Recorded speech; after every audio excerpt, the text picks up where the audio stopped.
Hello, our project is I Want Jarvis, and our group is composed of Jessica, Ashley, Donnie, and myself, Cliff. So I'll cover the introduction.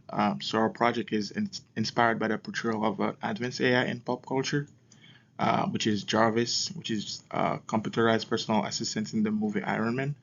So the superhero Tony Stark slash Iron Man uses Jarvis to pretty much assist him in everything. So I Want Jarvis, which is just a local personal assistant, will be able to voice command, which is where you as a user can ask it about something or do something for you, and it will get back to you with whatever you wanted.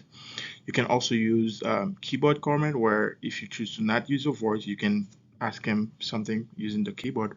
You can also use the keyboard after you ask him something by voice, and if you need to enter some extra information, and then you can use the keyboard. And then finally, I'll also use the UI command, which is what we're going to use as the user input and output for whoever is going to use the Jarvis. Now I'll pass it to Jessica for the motivation part of our project.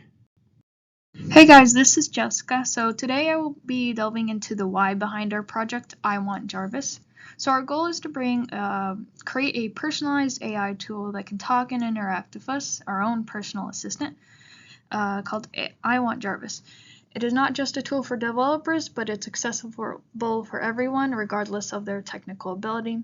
So ease of use was a crucial concept for our development in creating I Want Jarvis, as the more intuitive and hands-off the assistant is, the lesser the learning curve to use the personal assistant. Lastly, we aim to bring privacy to the use of local AI assistant to keep it off the cloud and only on your local system, ensuring any data that's contained within the assistant is yours alone.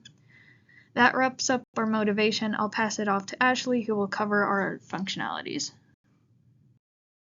So I am talking about the functionalities of our program.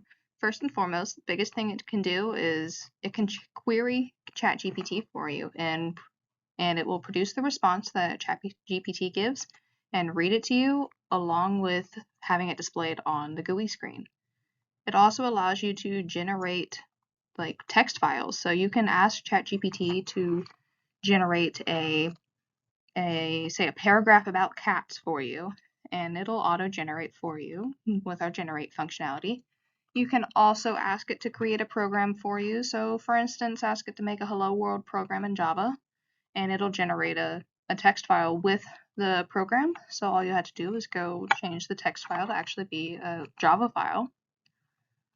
And then on to reminders. So some reminders, you will select it either with your voice or with the GUI menu, and it will insert an event onto a Google Calendar, and then it'll actually provide you the event details afterwards. Another functionality with the calendar is you can see upcoming events, so it'll list you out about 10 of your next events that are upcoming. You're able to also ask what the weather is, and then a little pop-up will pop up asking you what city you want weather for, and it'll tell you the local weather or wherever you searched for, and give you an outfit suggestion so you know how you need to dress if it's cold or hot, that sort of thing.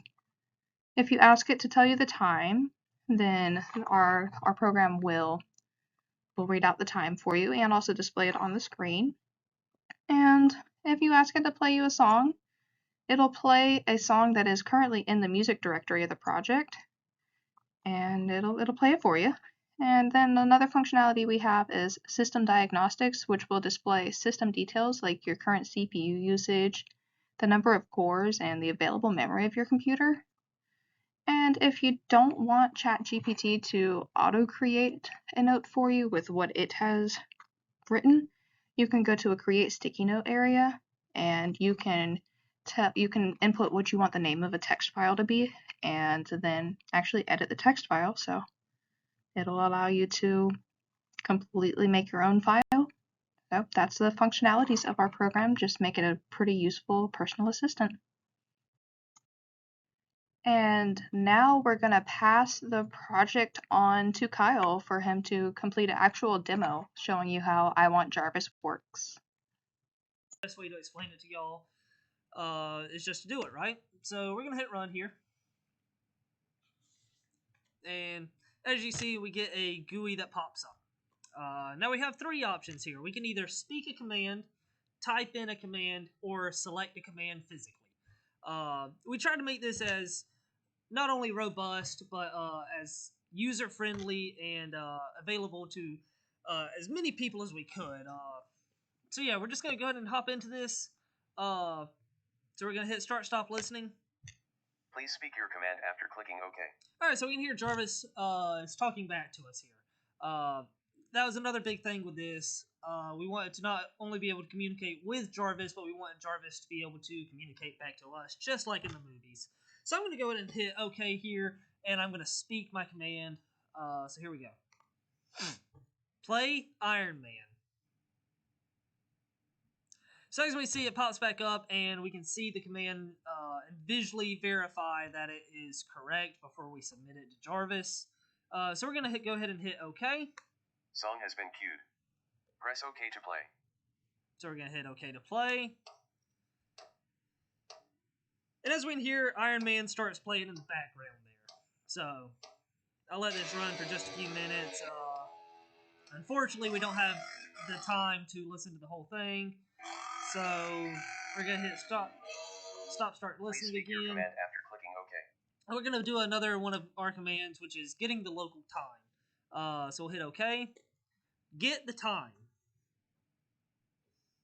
So again, we can see visually the command that we have spoken, and it correctly recognizes it, so we'll hit OK. The time is 21:06. So yeah, the time is 21:06. It's in military time. I like to think that Jarvis would have spat it out in military time. You know, Tony Stark is all about precision, right? So we want to be as precise as we can. But as you can see down here in the bottom right of my computer, it is 9:06, which is 21:06 in military time. So yeah, so we're going to go ahead and hit OK again. Now for this one, I'm going to type in a command. Let's say I want to know the weather. So we're going to hit start, stop listening. Please speak your command after clicking OK. So I'm going to wait 5 seconds, as we can see here, because it's going to be listening for a command, or else if we don't speak a command, we're going to be able to physically type it in. So we'll hit OK and be quiet.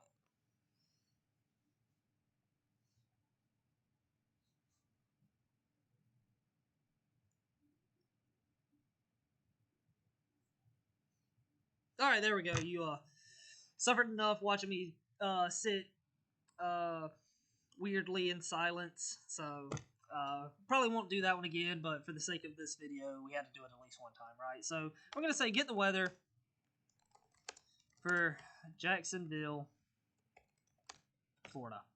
And now this will work for all of the 50 major cities in the U.S. So we're going to hit OK.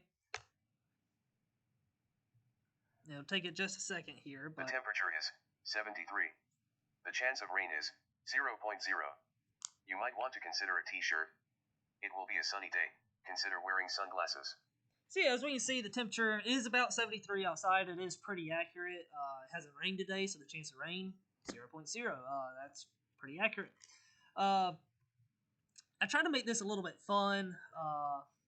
You know, Jarvis in the movies, he's kind of got his own personality, and that's kind of what I was trying to capture here when he suggests, you know, clothing, because Tony Stark's all about his fashion, right? And so if it's a little bit warmer, I think I put it as if it's above like 70 degrees, you know, we might want to wear a t-shirt. If it's a little bit colder, we might want to wear a light jacket, or if it's really cold, we really want to bundle up. So he's kind of suggesting what we might want to wear. And it's Florida, it's always sunny here, right? It's sunshine state, so we're going to wear sunglasses. So we're going to hit OK. The next option we're going to do is running system diagnostics. So we're going to hit start, stop listening here again. Please speak your command after clicking OK. All right, we're going to hit OK and speak our command. Run system diagnostics.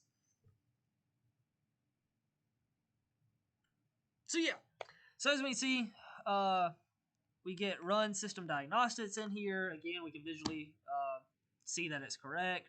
We're going to hit OK. Diagnosing the system and displaying the information. So yeah, as we can see, we just get a whole bunch of random information about my computer here. So my CPU usage is 3.1 right now. My number of physical cores is 6. You can see all my users here, the total memory, available memory, etc., etc. So we're going to hit OK. And we're going to do a couple other things. So let's do select a task. We've shown that we can not only listen for the task and speak it, but also type it. So now we're gonna physically select a task. So we're gonna go here.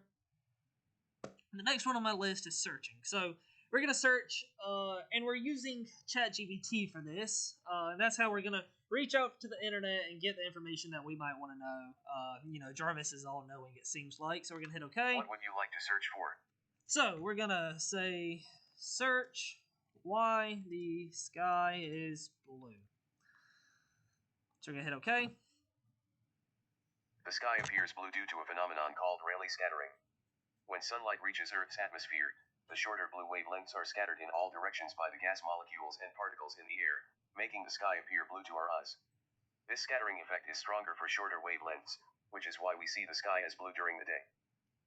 Alright, so yeah, like I said, Jarvis is all knowing. He's all the time giving us information in the movies, or giving Tony Stark information in the movies. So we want our Jarvis to do the same, right? So we're gonna use ChatGPT to search the internet for whatever we might need to know. So yeah, so we're gonna hit OK. We're gonna select another task. Let's do write or generate. So we're gonna hit OK. What would you like to generate?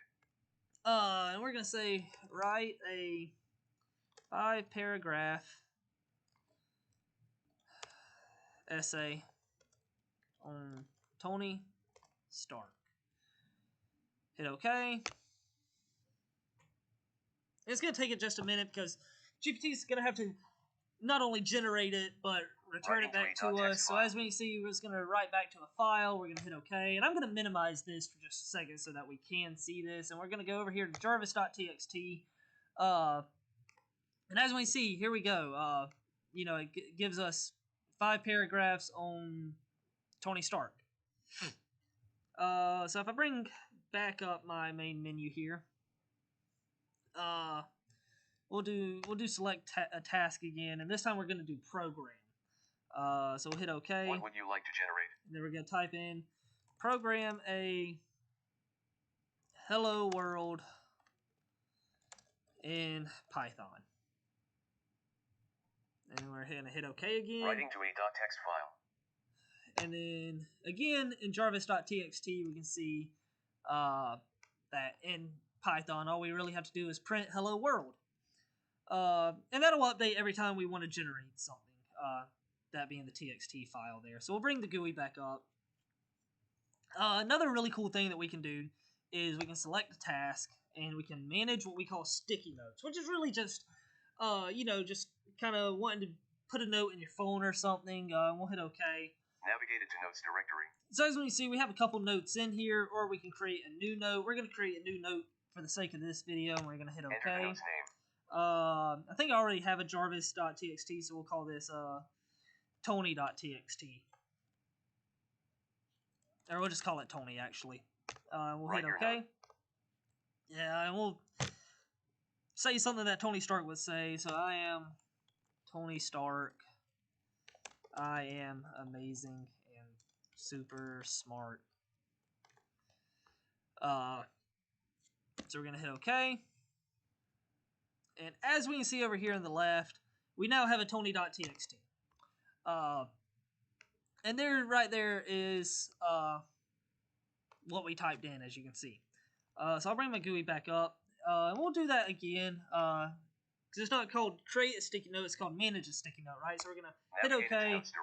We'll go back to Tony.txt. What would you like to do with Tony.txt? So we can either edit it, delete it, or cancel out of the GUI. So we'll hit edit. Edit your note. I'm Tony Stark. I am amazing and super smart.